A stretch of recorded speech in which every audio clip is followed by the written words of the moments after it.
Oh, hey, y'all. Sorry about that. Welcome to BettySoo Week here on the Boston Chris podcast. Oh, man, I was nervous for this interview. I am such a huge fan of Miss BettySoo and her music, her art, and I was just so honored and nervous to tell her story and chat with her today for the first time. I did meet her briefly a couple years ago in Tyler at Liberty Hall, but this was really my first decent conversation with BettySoo, and she's just so interesting to me in so many ways. And but before we get started, you guys have homework, and I need you all to do me a favor. Go ahead and hit that like button wherever you are, even if you don't like, it. Hit the like button, please.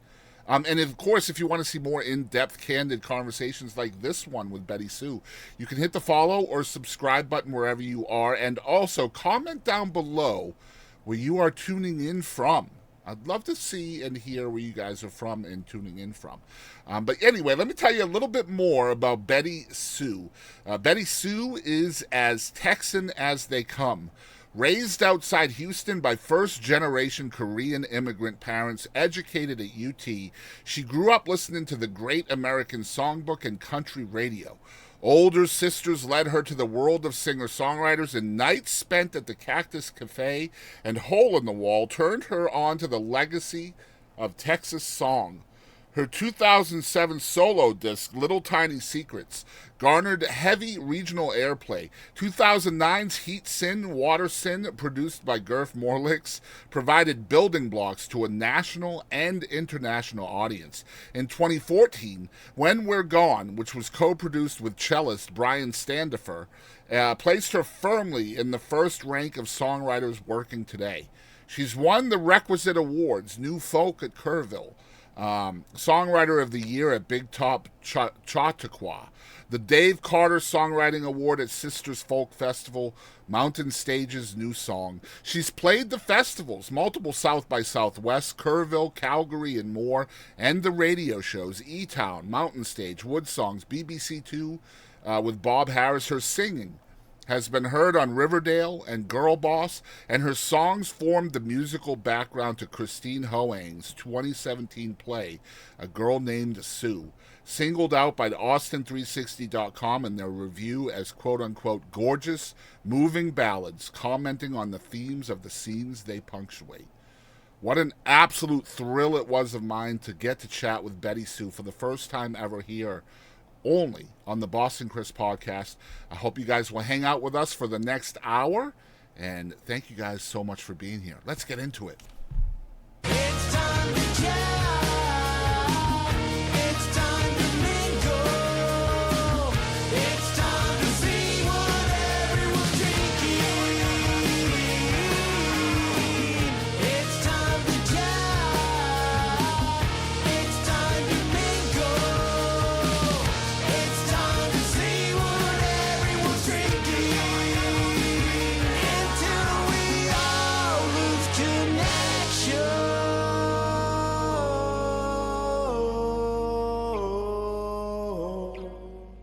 Hey everybody, it's me, Jarrett, from your favorite band, Bowling for Soup. Thank you for tuning in to the Boston Chris podcast. Hey guys, welcome to BettySoo Week here on the Boston Chris podcast, and man, I am so stoked to talk to BettySoo. I got to tell you how first time I saw you was at the Liberty Hall in Tyler, Texas, and I just fell in love with the Lark song. Was probably my favorite song, and I'll tell you what, I was looking for that song, and I had forgotten that you were in a group with Grace and Rebecca, and that's where the song is located, on that record. So I was so happy when I finally found it, and it's just such a cool song, and I've been a fan of yours ever since. Of course, huge fan of James McMurtry as well, who you were opening for that night. So just thank you so much for doing this. But let's break the ice a little bit. My icebreaker question is, what are your favorite drinks right now, alcoholic or not? This is pretty boring. Usually but, is. Strangely, I've been drinking a lot of plain Coca-Cola on this trip. I don't know. That's not a normal thing for me, but on this tour, I drank a lot of it. When I'm around Texas and you can get, kind of Tex-Mex stuff everywhere, kind of my go-to like splurge soft drink is a Jarritos tamarind flavor. Yeah. Jarritos tamarindo, that's kind of my jam.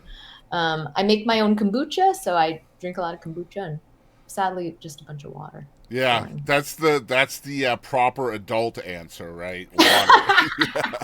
I feel like musicians always have to throw that in there too, because like people will get really angry with y'all for not hydrating.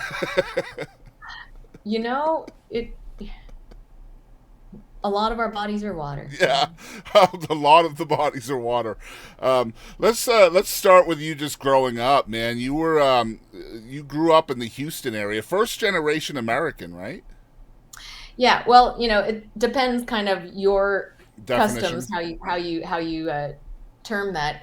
The people I mostly were around.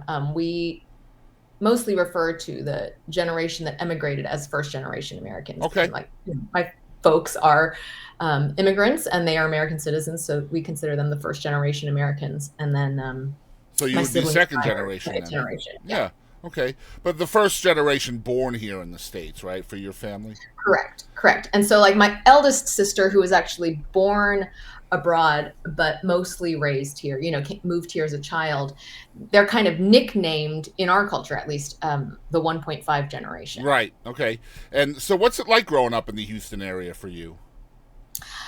It was a mix of things. Like I grew up in Spring, Texas, which is north of Houston. Yeah. But so it had kind of a mix of rural and suburban elements to it. But it was also just a suburb of Houston. It had its own identity and it didn't. And I think when you've got a metroplex as big as Houston, that kind of tends to happen in a lot of places. And Yeah. I think there's a little bit of dishonesty when we don't acknowledge kind of that fullness, because I think there are so many people who are from truly small places that are remote, that are not near a big city. And then there are people who are truly just from a suburban area that doesn't have its own kind of rural culture too. Mm-hmm. And Spring now I think is much more just suburban and kind of sprawling. But when I was, and this is not to be like, oh, when I was a kid, things were different. But I mean, it was decades ago. It was a long time ago. It was still in transition. There were still a lot of farms around that were being converted to subdivisions. Yeah. So, I knew friends who did the old kind of country thing of partying on the edges of farm fields and, pasture parties. Yeah, that kind of thing. And then there were kids who went to like electronic dance music clubs. It's like there were kind of both elements of the culture in there. And if you wanted high culture, you can go into Houston easily. And, on the other side of Houston at the Gulf Coast, we went fishing with my dad in Galveston all the time. So it was kind of a mix of a lot of different, Texas cultures in one. Yeah, setting. I hear that a lot about Houston too, especially the suburban parts of Houston where you can get kind of both sides, right? The urban and the rural. And it's interesting what happens in a musical sense when that's possible, right? Because I feel like you're open to a lot more, or you're exposed to a lot more genres and styles of music because you're not just out in the country or you're not just in the inner city. You know what I mean? Right. And like my childhood experience of running around my neighborhood is nothing like the kids who were living inside the loop in Houston, like a true city experience. But it also wasn't as insulated as someplace like, and this is going to be like total Houston people, but like Kingwood or the Woodlands or something where you have all these restrictions on, whether you could have neon signs or, it wasn't that insulated either. So we definitely had, we had shootings at my school. It was a kind of an in-between place. Yeah. See, I grew up in inner city, Massachusetts. So, and my parents were heavily into country music, but boy, I'll tell you what, That's not something I'm openly playing on my speakers in my car. You know what I'm saying? It's not happening. I'm not jamming to Garth Brooks going down, through the projects at all, ever. Right. Yeah. That's so funny. I was just having a conversation with somebody about this the other day, about how I went to very few high school dances, but the, couple of them that I went to, the songs went back and forth between top 40 country and like top 40, hip hop and pop. Yeah. So, and like, it was, of course, it's the 90s. It was like the time of like music video dances. And so you'd have like a hip hop song and everybody knew the dance to that song. Yeah. And then you'd have a country song and everybody knew the line dance to that song. Like, it was a strange line dancing would be about as alien as, trying to speak Jamaican where I come from. Okay. Actually, speaking Jamaican was probably more common than line dancing where I come from. And yet country line dances, it's just the electric slide. Yeah, so. It's just, it's all derived from that. It's true. So I've read that you grew up in a musical family. So as a kid, what are you listening to? How is music finding you from outside the family?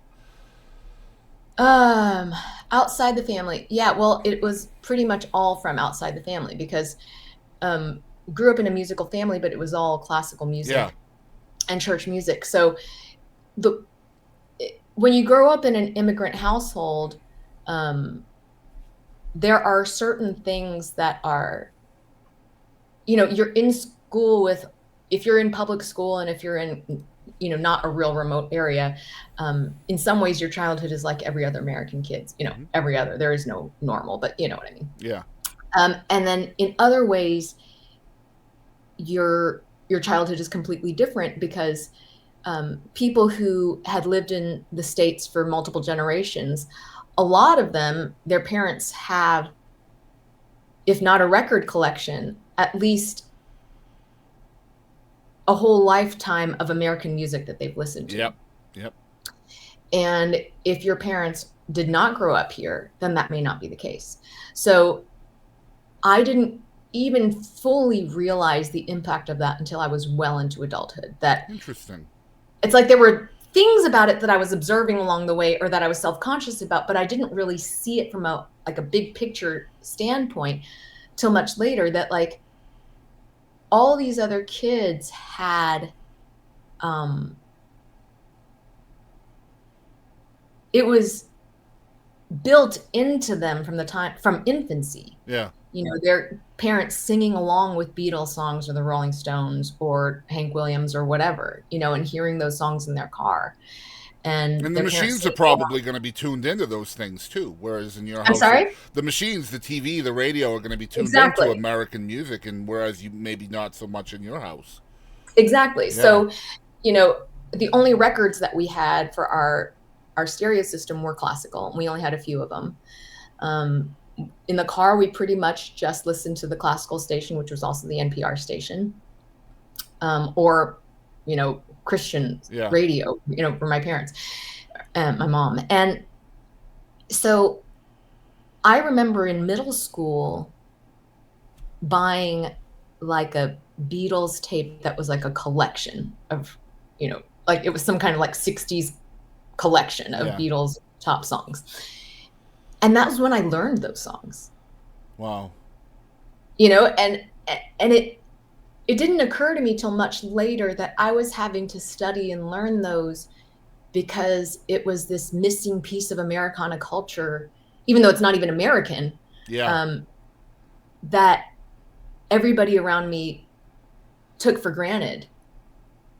That's such just an interesting wasn't way part of of my looking context, at it. Do you think the impact of that was more of an impact on you rather than just a person that grew up here, parents are from here? It's like that music is just part of their life all the time. Yeah. I think all of us, even if you're your parents came over on your ancestors came over on the Mayflower, like even if you've been here the whole time, like quote unquote, not acknowledging indigenous people, then I think as humans, we're kind of always self-conscious about the things that we don't know and that we're expected to know. Yep. People get self-conscious about lying about having read that book or having heard that record or loving that song or seen that movie because they're like afraid of being exposed somehow. Mm-hmm. But there is something really different about truly not having so many of those kind of common cultural keystones as part of your background. And so you're kind of playing catch up double. Yeah. Because I think even if you grow up with those markers, you're subtly studying them to make sure that you're not exposed to some kind of fool. Yeah. But once you start to become aware that everybody knows what the word funk means or what the word groove means, and like that's not a natural concept to you because your parents don't say those things. Yeah. You said the word study. I wanna really delve into that because the way I was. And you don't think you're studying. You just are. I know, but I want to point, like, unwrap that word when it comes to music. For me, growing up, and I'm an American. I'm that Mayflower guy, by the way. So yeah, my folks came over partly from the Mayflower, but I'm not necessarily studying music growing up. I'm that guy taking it for granted. But because of the way you were raised away from American music, you're studying the music. Do you think that made you have a deeper relationship with the music? I don't think necessarily. Yeah. No. I mean, I think really almost any kid who gets into music, and it could just be, getting into the power pop sugary stuff that your friends are listening to. Like when you hear something and you get into it and you're playing it all the time, you're kind of studying it as part of your exercise in cultural relevance and fitting in anyway. Yep. So I think if you're a child of immigrants, I don't know that you're studying it any harder because I don't think you're necessarily conscious of that. Yeah. You're just kind of like, why don't I know that? And you're 12, or you're 9. Like you're not thinking, especially at that time, you weren't thinking about, we weren't talking about culture with all of this identity and acknowledging intersectionality and all that kind of stuff. We just weren't doing that kind of work yet on a broad basis. I mean, there were social scientists doing that work, but it hadn't reached us. Yeah.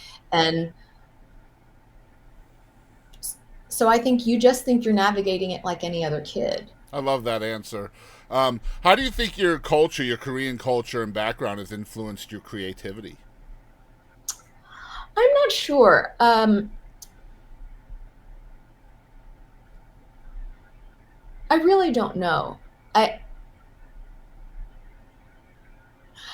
often say this thing when people say, what songwriters, what musicians who are your biggest influences, and I tend to answer, I don't know. I'm the last person you should ask because, what comes out of us tends to be what seems and feels natural to us to create, and it's going to be up to our fans or our,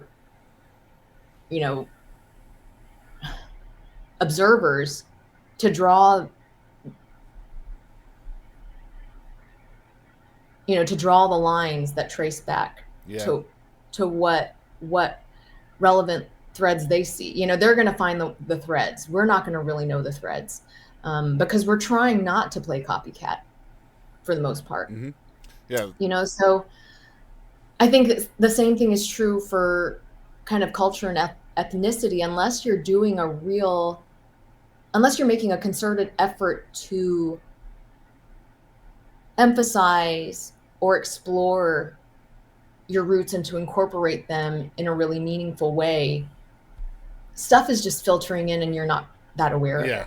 Yeah. So, and like, unless you're like trying to honor it, trying to point it out in a artistic way, then it's probably just maybe minor organic ways that maybe even you don't even notice, right? So, yeah, absolutely. Yeah, really cool stuff. I love that. I read about you. I heard you say that you didn't start really playing out live and writing songs until your late 20s, and I find this very interesting to me because usually that inspiration to write comes a lot earlier. So I guess the question here is like, what took so long for you? Because a late 20s is a pretty late start. It's still young, but maybe not so much in the world of music, right? Yeah. Well, I think because I was the third out of four kids, and both of my older sisters were very accomplished instrumentalists. And, one of my sisters, actually, a lot of people in my family sing very well, and everybody plays kind of multiple instruments and plays them very, very well. Because I was kind of a lesser student among my sisters, and because we all kind of knew, to really make a career, at least at that time, the way that we understood it, in the musical world, it was all seen through the classical world.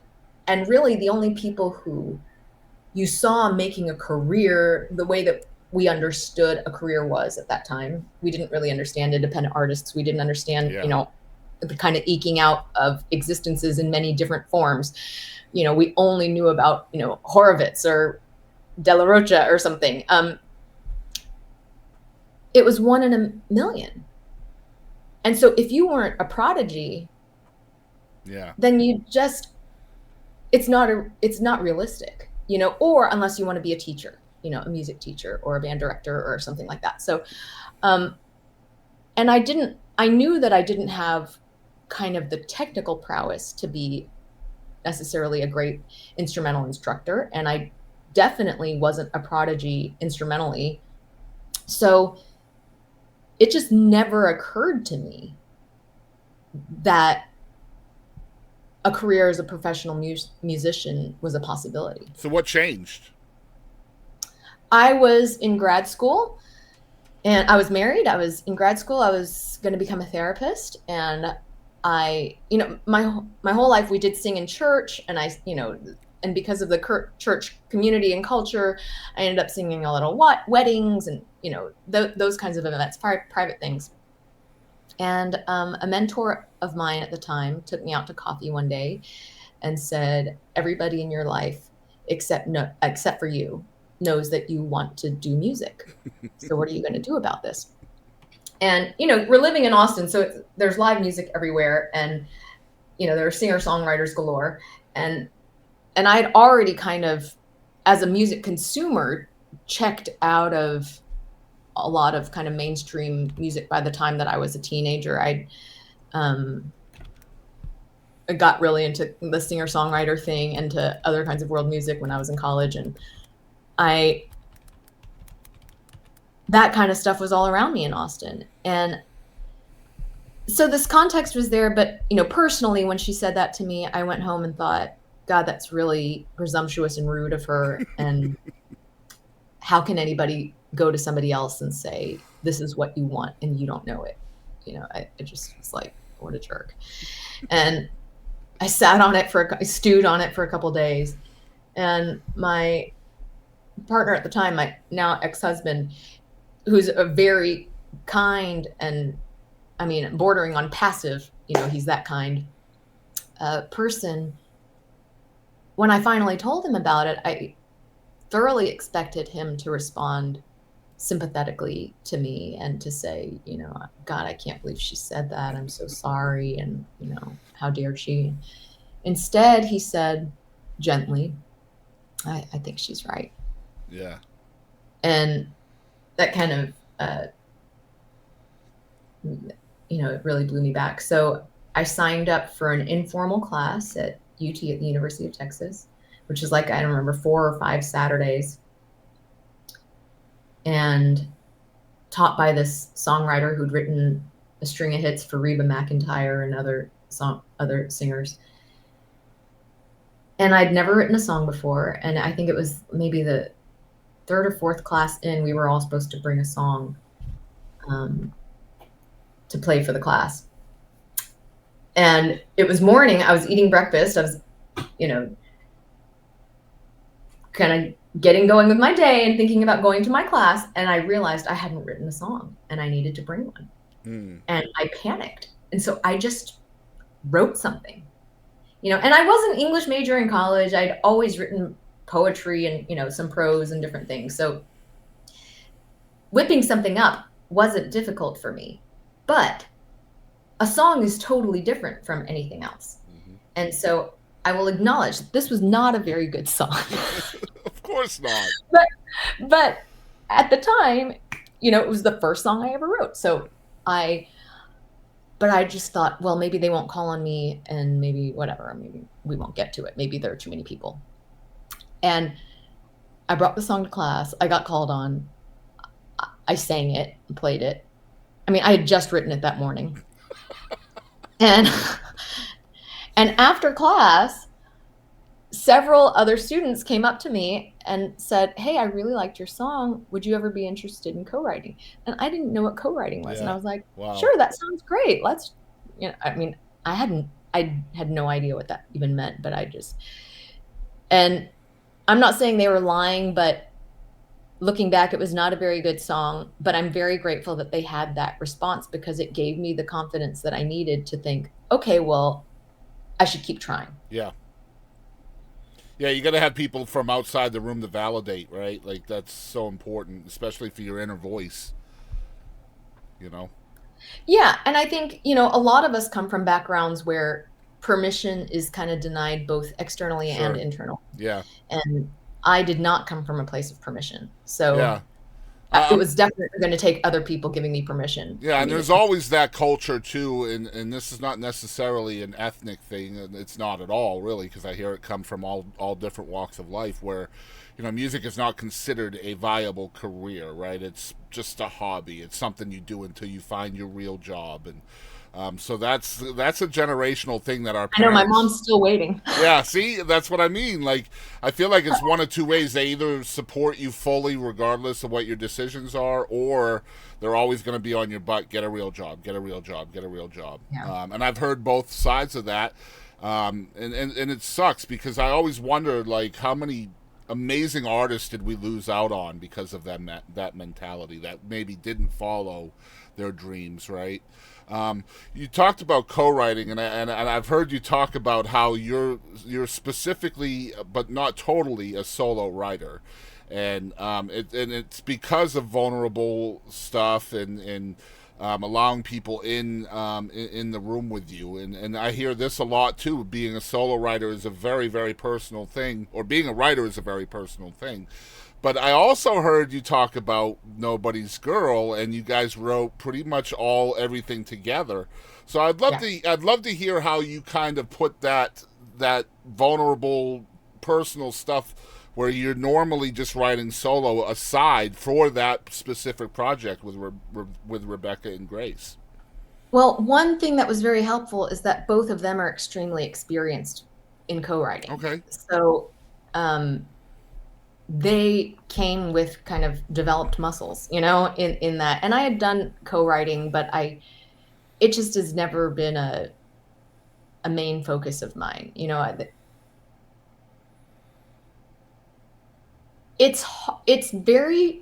I've gotten better with age at pushing back or at confrontation or at, having real conversations with people and saying what I really think or saying if somebody has hurt my feelings or if I disagree. But for the first several decades of my life, it was extremely difficult for me to tell somebody that I disagreed about, unless we were like debating for some kind of purpose. But especially when it comes to something creative or artistic, it's really hard for me to tell somebody that I think they don't have a very good idea. Mm-hmm. Or to give, or to say like, maybe that's good enough for you, but it's not satisfying to me. Like, that can be painful. Sure. And I really don't like hurting people's feelings. And so I had some experiences with co-writing where people took things very personally, no matter how careful I tried to be. And that scared me pretty badly from wanting to do it anymore, and it also scared me that other people might not push back on me. Right. For fear that I would be that way, even though actually when it comes to work kind of stuff, I don't take much of that very personally. But knowing myself in every other aspect of my personality, I could see why somebody would assume that I would, you know? So it's difficult, you know, it's difficult. Co-writing can be great because, like with Rebecca and Grace, what the two of them often like to say is that the songs were triple distilled. You know, they love it. Let's go. They had to pass muster for all three editors. And I think co-writing can be like that. Mm-hmm. But co-writing can also be triple ignored. Mm-hmm. You know, where everybody kind of glosses over and you end up with the most mediocre product that any of the people involved could have created, mm-hmm. because everybody's too afraid to say, that's not quite good enough. Interesting.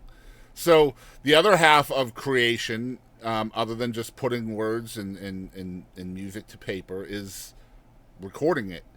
So what's that like from your standpoint? You talk about not wanting to hurt feelings. How vocal are you in the studio when your stuff is being put to finality?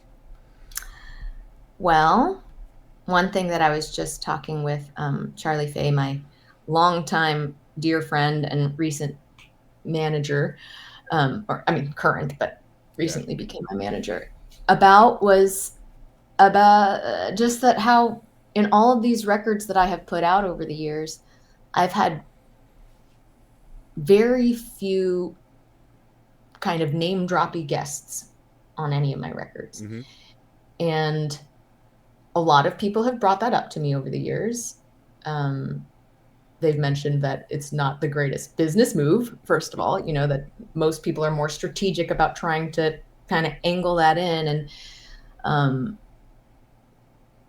you know, when you live in a city like Austin, you do have a lot of true friends who are more famous than you are and who could help you by being on your record. Like, that's just part of the business, you know? But I think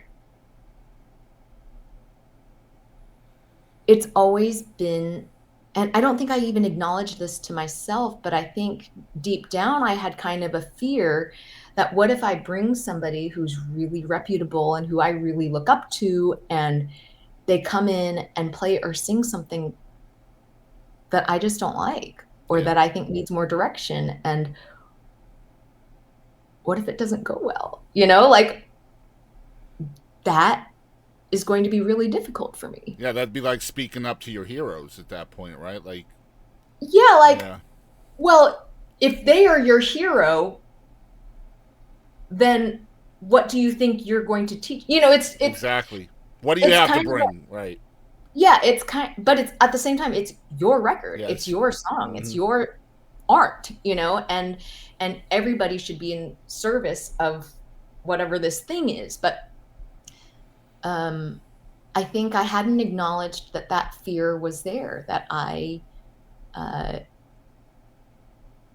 part of the reason, without realizing it, that I had avoided inviting a lot of kind of special guests on my record was because I was afraid of that confrontation, or of stepping on those toes, or of offending people whose artistry I really admire and whose reputations are bigger than mine. Yeah. Are you the same way with a producer?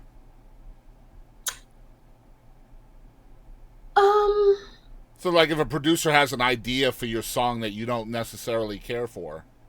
I haven't worked with any producers who I didn't have some kind of, I guess, some level of comfortable friendship or association with, that I... So you have to have that level of trust. I had a level of comfort going in already. You know, I think one of the benefits of being like a truly independent artist, you know, no solo record of mine has been on a label. Mm-hmm. So I never had a label bringing in a producer.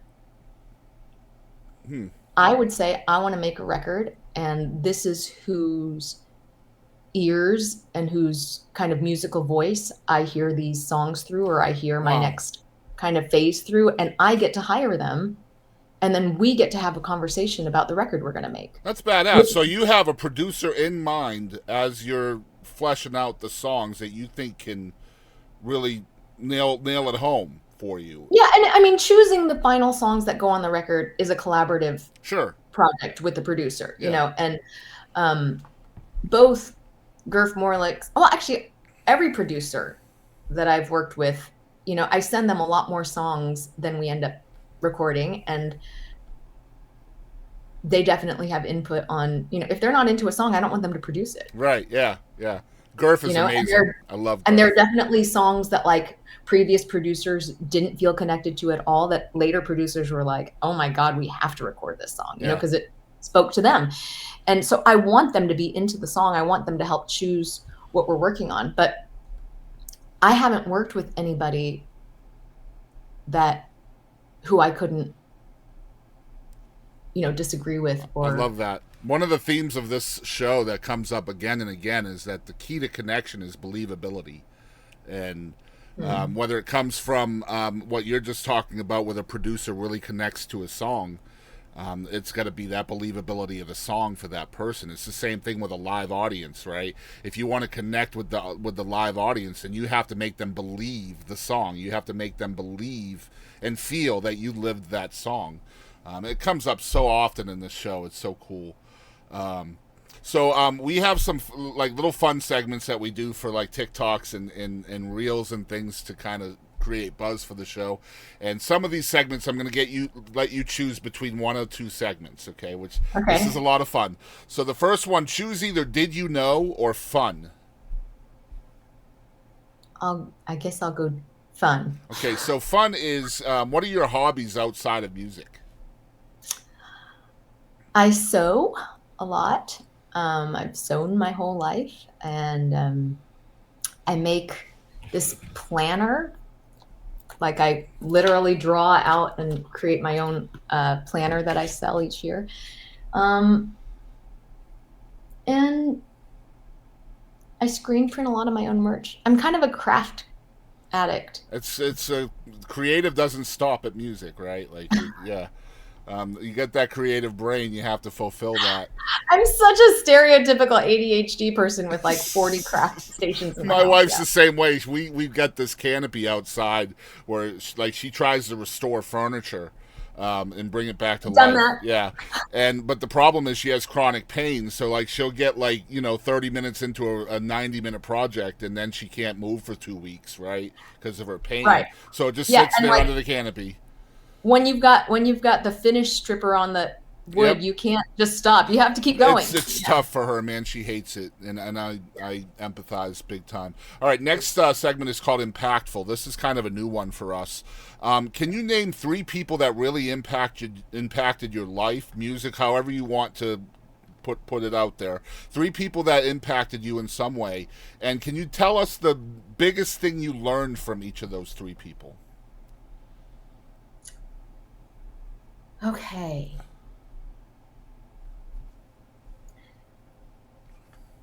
Wow, that's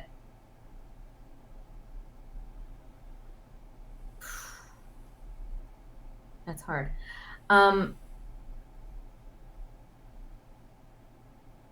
One is my art teacher in high school for junior and senior year, Carla Coop. She was an incredible teacher, incredible. I mean, you could not ask for a better art educator, I think. But she would occasionally take us into Houston to have like a museum day or something. We'd go see one of the big galleries or a museum. And at the beginning of the day, she would say, just remember. I mean, this is somebody for whom art is the most important thing, basically. Mm-hmm. And she'd say, just remember, it's just art. You don't have to like it. Yep. And that has been such a guiding philosophy. Wow. For me to remember that art and appreciation and taste are eminently personal, that each of us have these rubrics and rankings and we think of high art or folk art, or we think of better or worse or greater or lesser quality or whatever. But really it's just opinion. Yeah. Subjective. And what moves somebody is great art to them. And, I still cling to all of the other paradigms that contradict that. Mm-hmm. But I do love having that in balance in my mind at all times.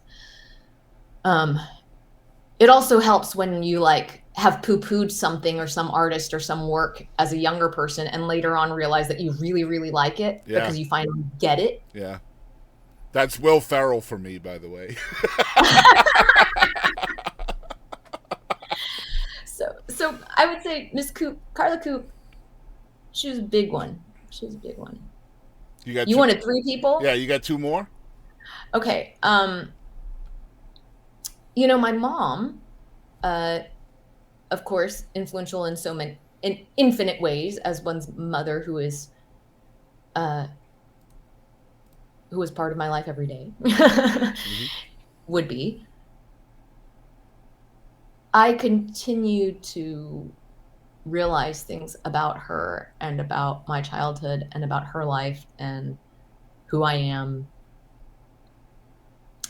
I mean, every day I see things that I didn't understand before, that, some of them that give me a great amount of empathy for her, some that give me some pity, some that make me disappointed. There's a whole range of things, but, and that can be scary revisiting stuff like that, right? One thing in particular is relationships that she held, many different kinds of relationships that she held with other people in her life, whether they were family or friends or in the community or clients, that I had various levels of confusion or disapproval or admiration for, even as a younger person, and seeing how those, I guess, kind of analyses have shifted over time. Yeah. As my understanding of her and of the world we're in changed. I'm very grateful for having been able to observe this person in my life, and as wonderful and as fun and as difficult as times in our relationship have been, I'm very, very grateful for the person she is. And then I would say my partner, Charlie, he's a painter, and we've been together for, I guess, 9 years. Another creative type, huh? Yeah, exactly. And he used to be a music manager, so he totally understands my job, which is such a blessing. Yeah. He's such a smart person. He's done so much work on himself before we got together, and he was a good friend of mine before, for several years before we started dating. And he has taught me, just by how he lives and how he thinks about the world and the endless conversations we've had, he's taught me so much about being a person in a community, about being true to yourself, about giving yourself permission to live your life. And good for him. He has been one of the truly most freeing catalysts in my life. Good. And I'm eternally grateful for him. I love that, man. I love that a lot. Okay, so choose either Mount Rushmore or one artist. Rushmore. All right, so who are the 4 best singer-songwriters in your opinion? The Mount Rushmore of singer-songwriters. So this is actually, I can't answer this. And I know that sounds like a cop-out, but my brain is actually kind of incapable of favorites. Okay. I cannot tell you a favorite color or a favorite ice cream or a Well, let's try one artist then. This is also kind of a favorite though, so maybe we'll reword this. One artist is, can you tell us one artist you wish the entire world knew about? Woody Guthrie. There you go. I love that. Okay, yeah. Good stuff. All right, next one's called What the Heck. This is kind of like a little game show where I'm going to shoot 5 rapid-fire questions at you, and just tell me the first thing that hits your mind. Okay, so no change in answers. Like what you see. This is supposed to give you a visual. Gotcha. All right, so let's see here. Number 1, what was your most awkward moment on stage? Recently, I launched a gigantic spit bubble in the middle of a very slow song, and it landed back on my face as a glob of drool. And it was the kind of song where I could not have either hand leave the guitar for the entirety of the song, not even for a second. And so this giant glob of spit just sat on my face for 4 minutes. So did you act like it wasn't there, or did you make it into a comedy bit? I tried very poorly to kind of hide it behind my microphone, but I knew everybody could see it. Okay. All right. Number 2, let's see here. What has been your favorite age so far? Current age. Okay. Number 3, if a penguin walked into your room right now wearing a sombrero, why is he there and what is he doing? Somebody has played a trick on me, and he's thinking it's way too hot. It's way too hot. All right. Even in almost October. All right. See, I'm from the Northeast, so like hot is I'm used to it now. I've been here 24 years, but man, I'll tell you what. Like people up there, a heat wave is 3 days of 90 degrees or more. And I was like, oh, you mean February to November? Oh man. All right. Yeah. Number 4, what world record do you think you have a shot at breaking?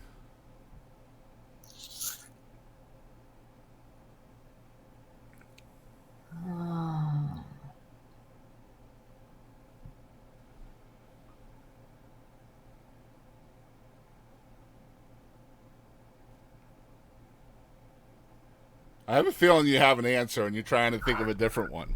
No, I'm actually thinking, like, could I literally win a world record in anything?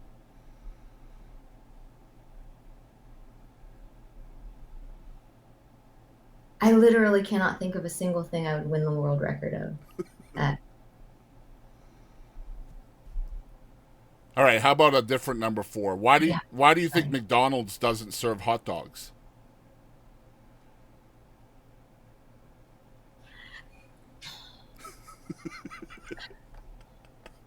Because they probably boil them, and the only place you want a boiled hot dog from is a New York street corner. I agree with that 100%. Yeah. All right, last one, number 5. If you could spend 1 hour with anyone from the past, who would it be and what would you talk about? An hour with anyone from the past.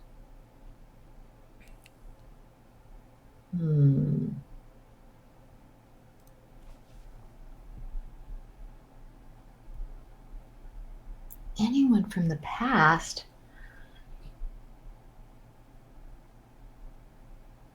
It's too hard. Someone you look up to. Yeah. Golly. See, there are people who I look up to or who I love what they've contributed, but I'd be scared to death to sit with them, or I don't think that they might make very much sense in person, and so I wouldn't really want to spend an hour with. You know, there are like people who you admire who you don't really want to sit down with. Yeah.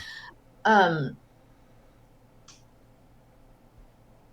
like I'd actually want to spend an hour with them. An hour's a long time. I see what you're saying. Right. Or like some people who are great wits, but then like, what if within 5 minutes, like what if you were sitting down with Dorothy Parker and she like hates you? You know, and it's clear within like 3 minutes that she can't stand you and thinks you're still stupid. have 57 like, that would be the minutes most left. painful next 57 minutes of your life. Like, oh man, I love it. It's really pretty hard. So that's a great. I mean, I don't know. This is good. I love it. That's a good answer. Good non-answer. Okay. I love it so much. Sorry. All right, next one. I'm not even going to allow you to choose fly on the wall based on that. All right, next one's called bucket list. What are some things that you still have on your bucket list of things you want to do or accomplish? I want to go to the Neon Sign Museum. I want to do, let's see. I'd like to ride like in a sleeper car in more countries, like on passenger trains. Oh, that'd be cool. I've only ridden so far in the US and Canada. So I'd like to do some, I mean, I've ridden on passenger trains in other countries, but not on like a sleeper car. I would like,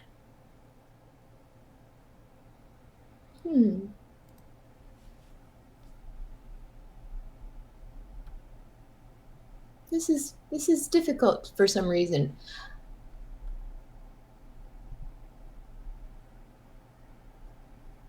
I think the sleeper car is a great answer.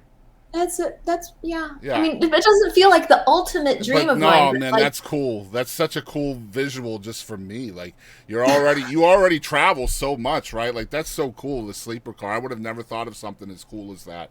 All right, choose either biggest lesson or moment of gravity. Biggest lesson or moment of gravity.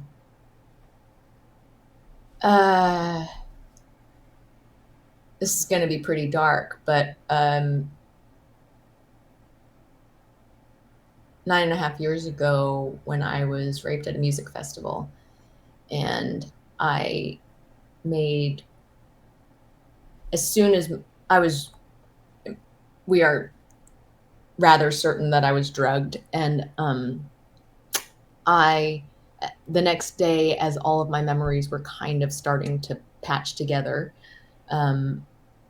as soon as I felt physically able, I drove home and sat down at my computer and immediately wrote down, typed out everything that I could remember about it. And I took that to the police, and the first detective who read it, he had read it in another room, and he came back and he said, "Are you sure about this? This is a pretty serious accusation." And then once it was referred to the correct police department, because I had reported it in the department, city where I lived rather than the city where it happened. And over the next several months, when almost none of my calls were ever returned and no information was ever given to me about my rape kit, about my case, about anything, that was when I realized for sure that women are not people in this country. I'm sorry you went through that. Thanks. Yeah, my wife and I talk about that all the time. I have a daughter right now who is pregnant, and I live in Texas. So that's terrifying. That's all I'll say about that. And as an extension of that, I wanted to make sure that before we did get off of here, I wanted to thank you for what you and James did in Tennessee. I think you know what I'm talking about, where he came out in the dress and you came out in what you came out in. I just want to thank you guys for the courage that it took to do that. And as somebody who gets it, thank you for that. That leads me to this. What are the 3 things you are the most grateful for?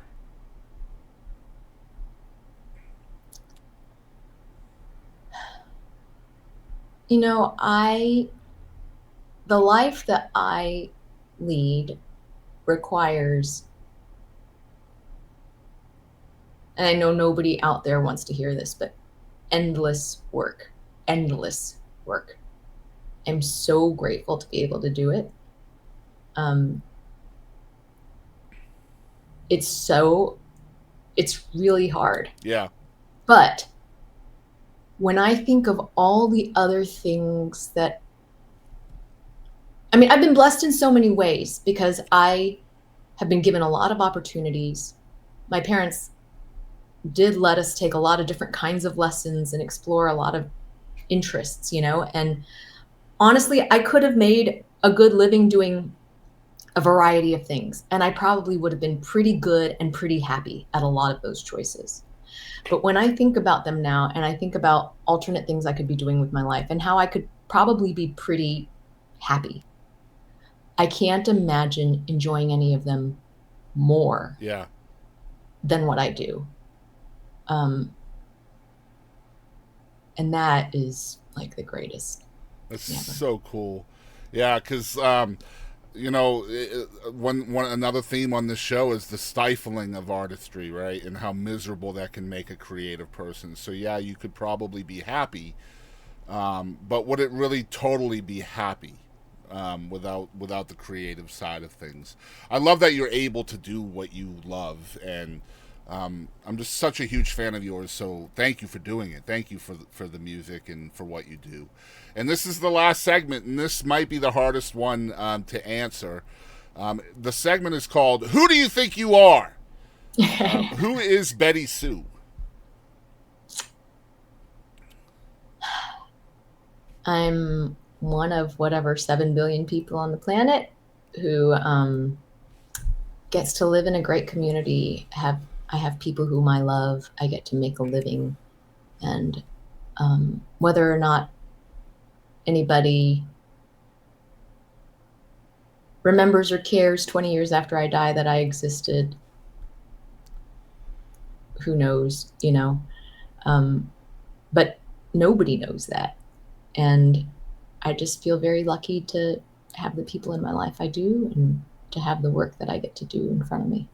Well, you have left a substantial footprint when it comes to your catalog. We didn't get to really talk about it, but I do want to let people know, and I implore you guys to check out the latest record. It's called If You Ever Go Away. It's just an incredible piece of work, just like everything you've ever done. I think the first record was 2005, so 20 years. Can you believe it's been 20 years of this, even with the late start? Hardly. It's pretty crazy. Yeah, and I implore everybody, I'm going to put a link in the description below, not only to the record so you guys can stream it, buy it, all of that stuff, but also we'll put a link in the description for BettySoo's website. I do want to let you guys know where you can follow along with her if on your favorite social platform. Her Instagram is BettySoo. Facebook is BettySoo Music, and that's SOO, by the way. SOO. BETTYSOO. X is BettySoo, and let's see, TikTok is The Real BettySoo, and you have a Twitch, which I love, by the way. Do you actually use your Twitch? No, I used it some during lockdown, and honestly, I'm not really on X, and I'm not on TikTok. I just went on, the only thing I have on TikTok was just to claim it so that somebody else. Yeah. No, that's smart to do. But I don't think I even got the one, but I don't remember. Somebody's helped me sign up for it at some point. All I know is I saw Twitch on your website, and I was like, hell yeah. I don't even have the TikTok app, but when people send me TikToks, I can't even look at them. But I know I'm so old, but at least you don't have a MySpace on here, Betty, right? Yeah, basically, yeah. You can find me on MySpace and Friendster. Be one of my top 8, right?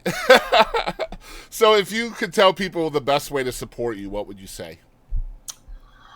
Come to shows and Patreon. Okay. Patreon. How do people get to your Patreon? We'll put that in the description as well. It's just patreon.com/BettySoo, SOO. Perfect. Okay. And yeah. Awesome. Well, Betty, I appreciate you doing this so much. Like I said, I'm a huge fan of yours, and thank you so much.